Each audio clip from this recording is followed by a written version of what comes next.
Donc dans la vidéo précédente, on avait vu que j'avais un problème.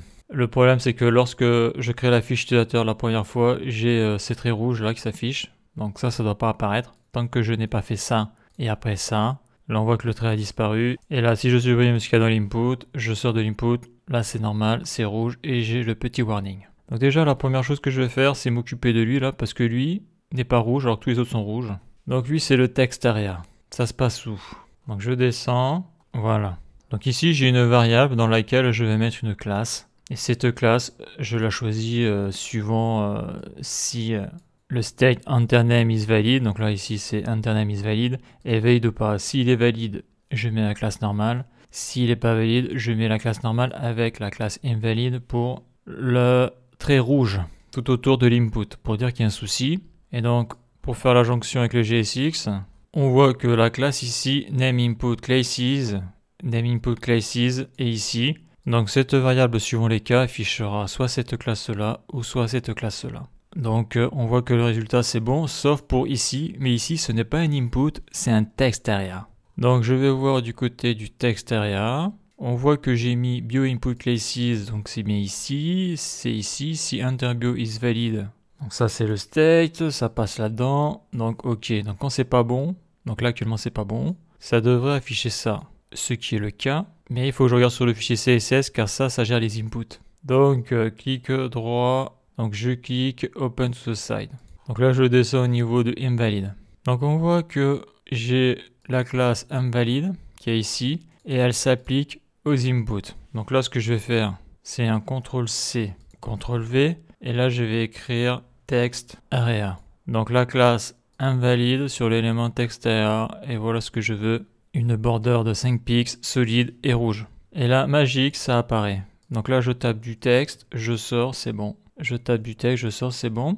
Donc maintenant il va falloir que je modifie ma condition de classe pour que lorsque la fiche s'affiche, la première fois que je la crée, que j'ai des traits comme ça, que je n'ai pas de traits rouges. Donc là je supprime le compte, je crée un compte, je mets le mot de passe, créer un compte, se connecter, voilà. Là je suis à ma première connexion, il me met des traits rouges. Moi ça je le veux pas ça. Tant que l'utilisateur n'a pas cliqué sur un input, ça doit rester normal. C'est-à-dire comme l'âge. Parce que l'âge pour le moment j'y ai pas touché, parce qu'il faut gérer le chiffre. Donc j'ai pas envie de le faire pour le moment. Donc c'est ici que ça se fait. Donc là il va falloir que j'ajoute une condition comme j'ai fait dans la vidéo précédente avec eventOnBlur qui appelle la fonction blueHandler et après ça m'exécute la fonction warningBlur. Il va falloir que je rajoute le endTouchValue.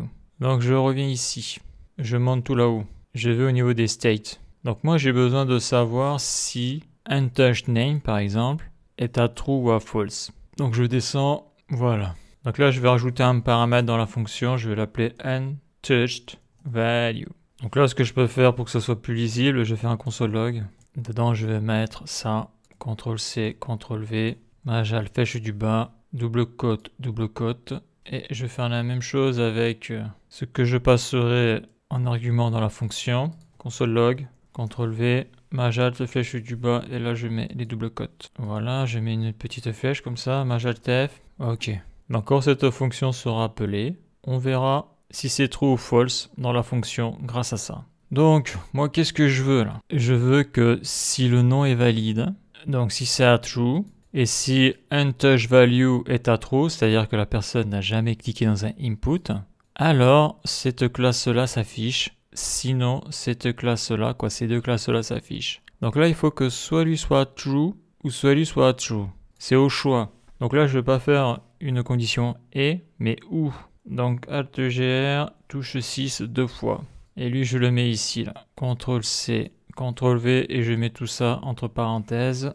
Voilà. Donc, soit enterValue is valid est à true, ou endTouchValue est à true.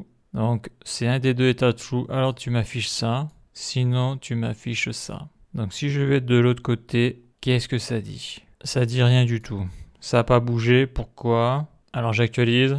Donc, oui, il ne faut pas oublier de mettre ce deuxième paramètre, il faut que je le mette ici dans la fonction. Donc là, ça va être endTouchedName.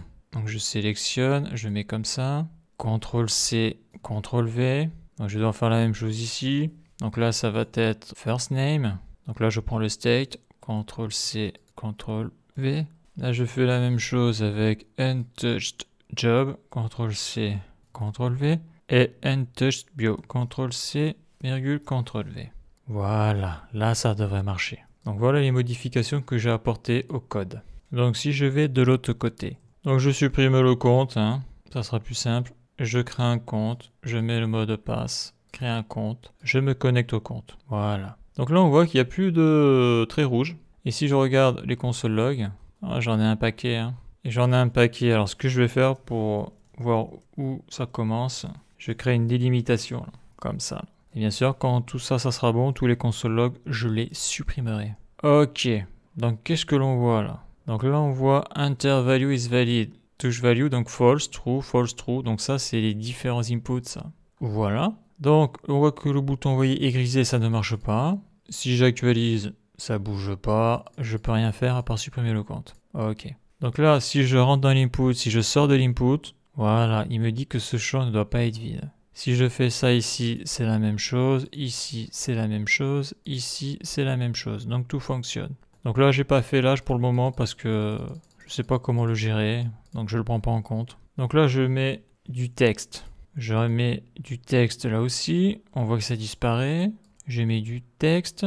Donc là, on voit que toujours je ne peux pas valider. Je mets du texte et ça fonctionne. Donc là, pour le moment, j'ai pas changé la photo. Je fais envoyer, ça marche. J'actualise, ça fonctionne. Donc si je modifie la fiche, on voit que ça a l'air de fonctionner. Je clique sur envoyer. Donc là, j'ai un bug. Là. Si j'actualise, ok. C'est peut-être à cause de l'actualisation que ce bug apparaît. Donc si je modifie la fiche, je change du texte. D'accord. Donc là, il y a un problème avec ma condition. Ok. Et là, ça l'a pris. Attends. Là, si je modifie, ouais, ça marche. Ça, c'est bizarre. Cette erreur-là, c'est la deuxième fois qu'elle apparaît, mais j'ai du mal à la reproduire. Si j'actualise, je rentre dedans, je sors. Je rentre dedans, je sors. Je mets du texte, je sors. Voilà. Donc c'est quand j'actualise que j'ai ce bug. Si j'actualise pas, ça marche bien. J'actualise. Voilà. Donc là, je passe en mode normal. Donc si je réactualise pas, ça devrait marcher. Non, ok. Donc je supprime le compte, voyons. Je crée un compte. Donc là, je vais arrêter d'actualiser comme un fou, là. Je me connecte. Donc là, on voit que ça marche, pas de souci. Donc je choisis une photo. Ok. Je mets du texte. Je mets du texte. Je mets du texte. Voilà. Et là, ça fonctionne. Super. Je modifie la fiche. Je mets du texte. Je change tout ça. Je change tout ça. Je peux aussi changer la photo. Je vais mettre ça. Ouvrir. Envoyer. Ça marche. Donc en gros, il ne faut pas actualiser entre différentes étapes. Donc c'est un bug, mais bon, j'ai envie de te dire que si tu actualises, là, si tu fais ça, on voit que le bug est présent. Donc là, tu dis, oh, je suis bloqué. Ben là, tu actualises, tu reviens à l'état initial, tu fais modifier la fiche, et là, ça fonctionne pas. Donc il va falloir que je regarde pourquoi la condition ici, là, ne passe pas à true. Donc c'est vrai que quand tu fais des actualisations entre les pages, là, tu réinitialises des steaks et ça peut mettre le gros bordel. Et donc, j'ai envie de voir un petit truc. Je reviens ici et voilà. Ouais. Bon, ben je vais aller investiguer ce problème-là. Et si je trouve la solution, eh bien, on verra ça dans la prochaine vidéo.